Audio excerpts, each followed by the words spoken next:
Grade 9, this is chapter 20, section 2, responding to the environment. The ways we respond to the environment are the ways we receive also the impulses from the environment.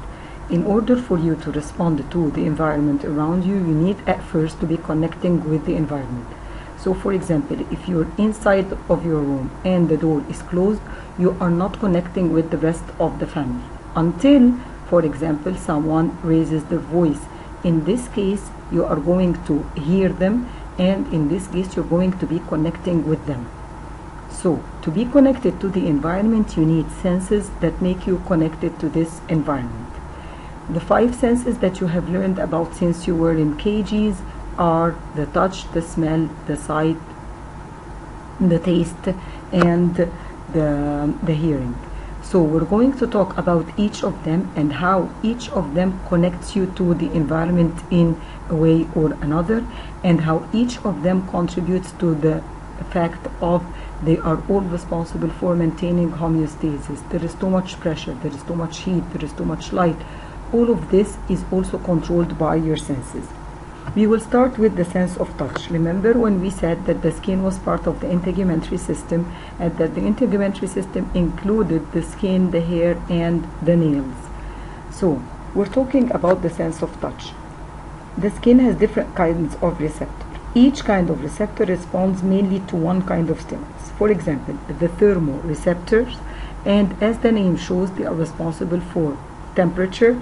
The thermoreceptors respond to temperature changes. Each kind of receptor produces a specific sensation, such sensation of touch, such as pressure, temperature, pain, or vibration. In order for you to feel any of this, you need to touch them. But at the end, it's not the same touch for each. When you step on something sharp, for example, what happens? Immediately you have a severe pain in your foot, and it sends impulses to your spinal cord. Almost immediately you find that the muscles in your leg and foot are moving your foot away from this sharp object. This immediate involuntary action is called a reflex. This immediate involuntary action does not reach your brain because it would take a longer time. The reflexes, they do not reach your brain. Most of the time, the brain processes the information from the skin receptors. For example, if it's a hot day, your skin gets sends the information to the brain. The receptors in the brain are going to respond by sending messages to your sweat glands to make sweat. As sweat evaporates, it cools your body. Your brain also tells the blood vessels in your skin to dilate or open wider, so the blood flow increases. The thermal energy from your blood in your skin moves into your surrounding. It also cools your body. All of this is considered a feedback mechanism. A feedback is a cycle of events in which the information from one step controls or affects the previous steps. The temperature regulating feedback mechanism helps keep your body temperature within safe limits. This cooling mechanism works like a thermostat on the air conditioner. Once the temperature of the room reaches the temperature that you picked on the AC, it is going to take a break. It is going to stop, and then it is going to restart once again once the temperature in the room rises once again. So, as for your skin and its responsibility in the process of sending feedback to the brain, it sends pressure, it sends temperature, and it sends all types of sensations to the brain for the brain to process and then decides the proper response to the surrounding. Now we're going to talk about the eye. Remember when we talked about the composition of the eye, and we said that a very important part of the composition of the eye was the iris. The iris is the colored part of your eye, and it's a muscle that controls the amount of light that is entering into the eye. Controlling the amount of light entering into your eye is a type of feedback mechanism. So my eye sends the message that there is too much light. What does the iris do? It is going to decrease the opening of the pupil, so it is going to decrease the amount of light that is entering into your lenses. This is a type of feedback mechanism that is happening in your eye. See, this iris, it is going to contract, making this hole in the middle, which is the pupil, smaller and allowing less light to enter into your eye, and thus protecting the lens and of course the images that are formed on the retina from the extra light. And remember when we said that the retina is packed with photoreceptors. Photoreceptors are receptors of light. They are special neurons that change light into electric impulses. The retina has two kinds of photoreceptors. One is called is called the rods, and the other is called the cones. The rods are sensitive to dim light, and they are important for night vision. Okay, and the cones, they are sensitive to bright light, and they are responsible for allowing you to see colors. The impulses from the rods and cones, they travel along axons.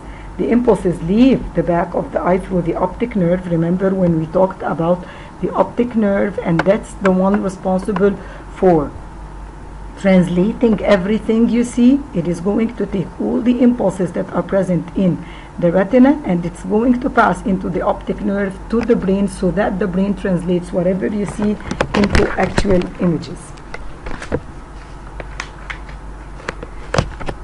And then we talked also about the sense of hearing.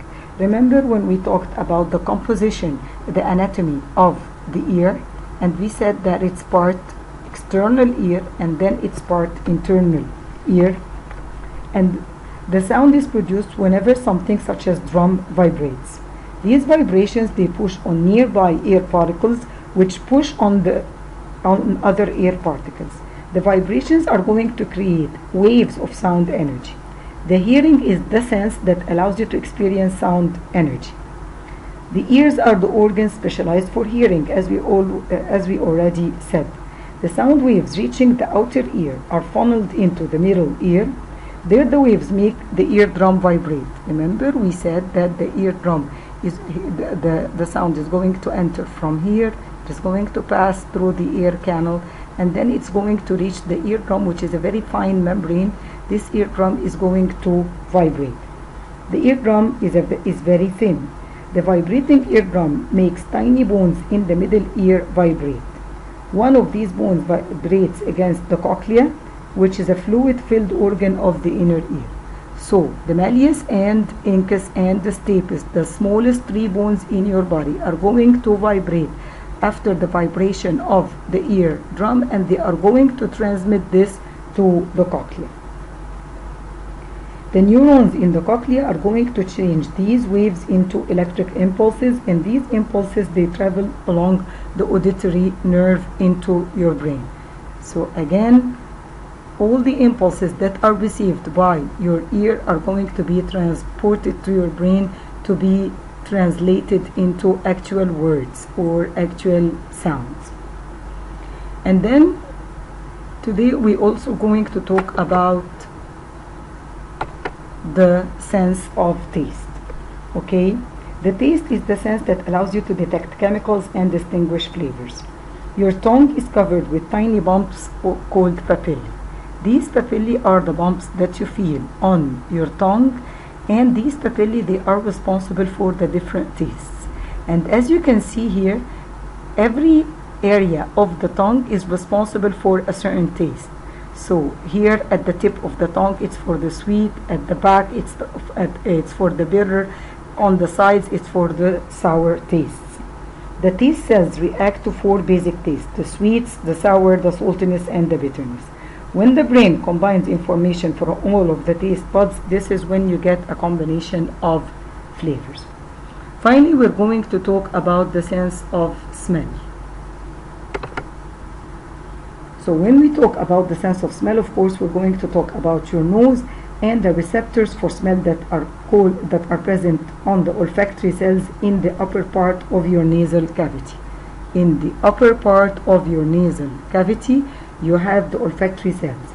An olfactory cell is a nerve cell that responds to chemical molecules in the air.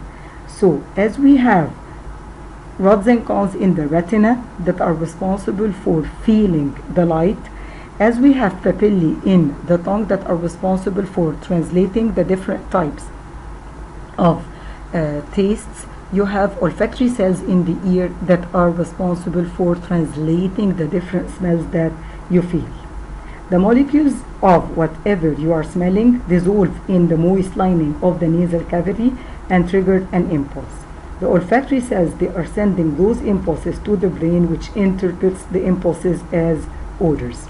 The taste buds and the olfactory cells both detect dissolved molecules. Okay, your brain combines information from both senses to give you the sense of flavor.